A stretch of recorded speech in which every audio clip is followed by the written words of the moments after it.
40 वर्ष बाद समाधि टूटी तो देखा कि जो स्त्री इतनी सुंदर थी वो एकदम बूढ़ी लगने लगी। जो स्त्री इतनी प्यारी लगती थी, इतने अच्छे वस्त्र पहनती थी, वो आज मलिन वस्त्र पहन के। अच्छा देखा होगा आपने, कन्या के रूप में कितनी प्यारी बेटी लगती है, और लक्ष्मी के रूप में तो और ही सुंदर लगती है। और जब वो गृहिणी बनकर आती है पति के पास तो साक्षात देवी लगती है। ना गृहिणी गृह मिथ्याहु, गृहिणी गृह मुच्यते। घर को घर नहीं कहते, गृहिणी को घर कहते।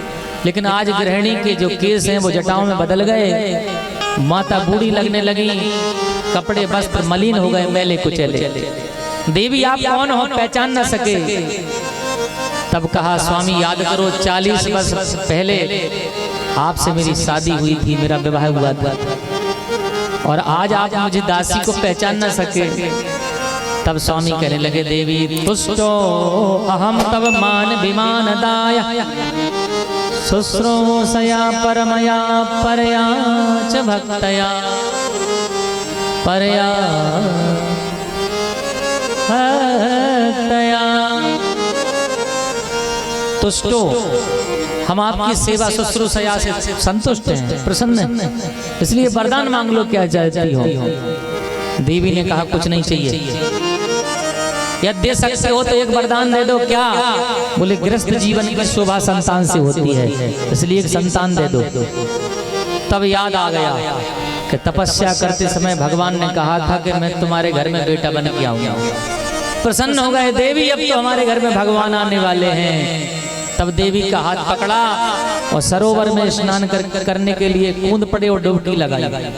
जैसे डुबकी लगा के निकले तो माता 16 वर्ष की हो गई और स्वामी 21 वर्ष के हो गए। उसी क्षण एक कामक नाम का विमान प्रकट हुआ, उसमें बैठ करके संसार में भ्रमण करने लगे। और जब गृहस्थ जीवन में प्रवेश किया तो सबसे पहले 9 बिटियन ने जन्म लिया। सोच रहे थे कि बेटा हो जाए, लेकिन बिटियां हो गई। कई लोग हैं थे ऐसे जो सोचते कि महाराज बिटिया एक ना हो, नाती हो जाए, बेटा हो जाए, एक हो जाए।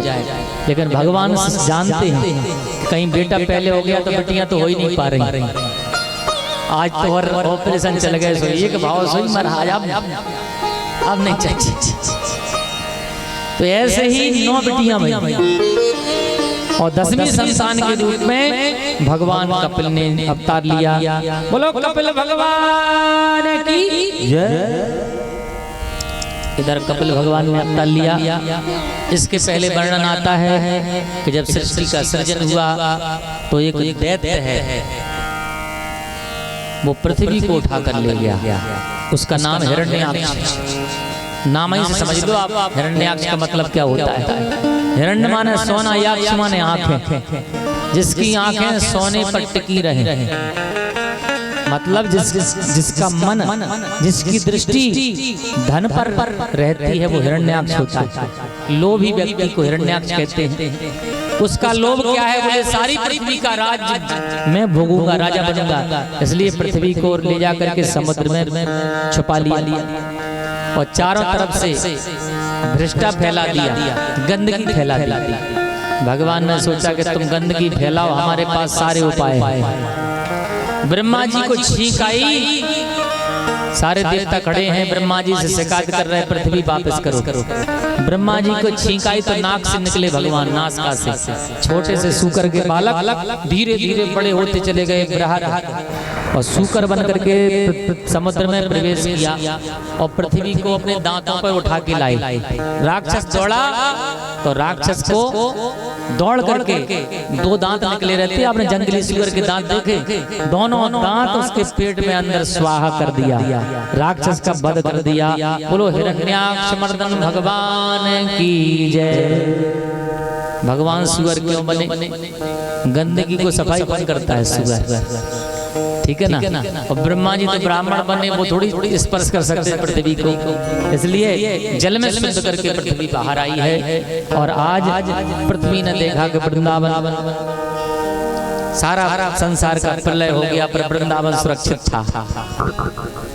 बोलो वृंदावन बिहारी लाल की जय। इधर आपने देखा कि 9 बिटियन की शादी करनी है, कहते हैं पिताजी जब तक बेटियों की शादी ना करें तब तक भजन करने नहीं जा सकते, तीर्थ यात्रा नहीं जा सकते, क्योंकि पिताजी के ऊपर भजन। इधर देवताओं ने कहा कि चलो भगवान कपिल का जन्म हो चुका है, उनके दर्शन करने चले। तो सारे ऋषि गए और वहीं पर उन ऋषियों का विवाह उन कन्याओं से हो गया। सबसे पहले मरीचि का कला से हुआ, अत्रि का अनसुईया से, अंगरा का श्रद्धा से, और पुलस्त्य का हविर्भू से, और पुलह का गति से, क्रतु का क्रिया से, भृगु का ख्याति से, और वशिष्ठ जी महाराज का अरुंधति माता से विवाह हो गया। नारद जी का विवाह नहीं हो पाया, क्योंकि नारद जी बचपन से घुमक्कड़ हैं, घूमते फिरते जाता है, सो कुंवारे रह गए। बोलो राधे राधे। आज सारी बेटियां जब अपने अपने घर चली गई तो आंगन सूना हो गया। पति भी चले गए भजन करने के लिए। माता देवहूति बोली अब तो आंगन सूना हो गया, क्या करें। हमने सुना है कि मेरा बेटा कपिल साक्षात ज्ञान की छवि है, ज्ञान की मूर्ति, इसलिए अपने पुत्र को ही सिंहासन पर बैठा दिया। कहा पुत्र हमें ज्ञान चाहिए आपसे।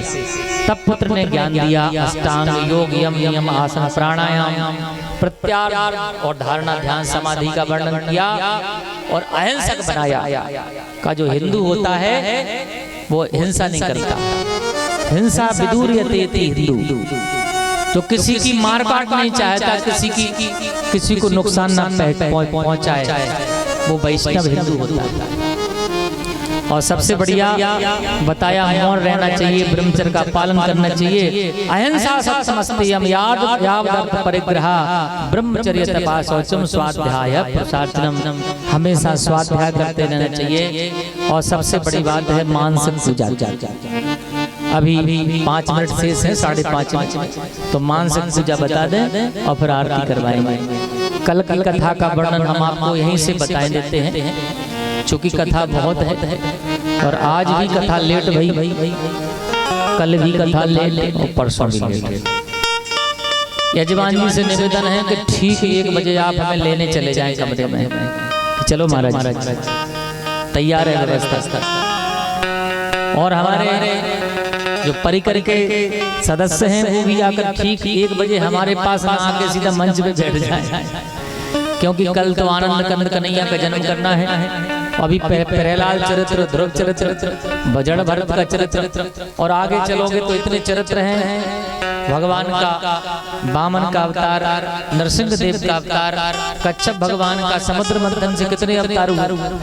आगे चलो तो गजगरा है वृतांत, राजा बलि और भगवान वामन, और फिर मर्यादा पुरुषोत्तम श्री राम और आनंद कंद ब्रज के लाला कन्हैया का जन्म कल ही करना है। इसलिए माताएं बहनें भी काम निपटा लेना जल्दी जल्दी। और दूसरी बात एक काम और करना आप लोग, क्या कि जिनके पास पीले कपड़े हों वे पीले ही पहन के आए। कन्हैया के जन्म पे पीले वस्त्र पहने जाते हैं। जिनके पास ना हो सुबह चांजे से चले आइए। बोलो राधे राधे। नहीं तो सोचो कि महाराज ने कही थी आप तो साड़ी पीली नहीं, आप नहीं जा रहे।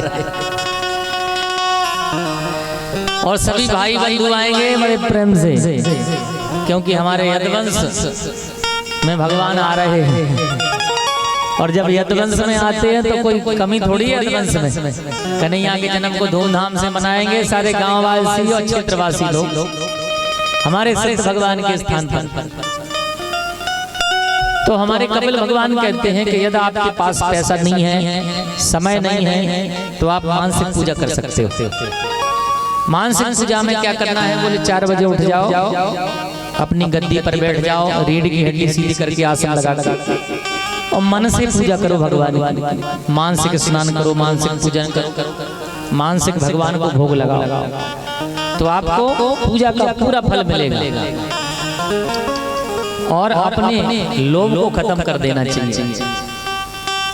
बोलो वृंदावन बिहारी लाल की जय। तो आइए तुम्हें अपना बना बैठे, तेरी गलियों में आ बैठे, जो होगा देखा जाएगा। तेरी गलियों में आ बैठे, जो होगा जाएगा। जो होगा देखा जाएगा, जो होगा देखा जाएगा, जो होगा देखा जाएगा, जो होगा देखा जाएगा, जो होगा देखा जाएगा। तेरी गलियों में आवे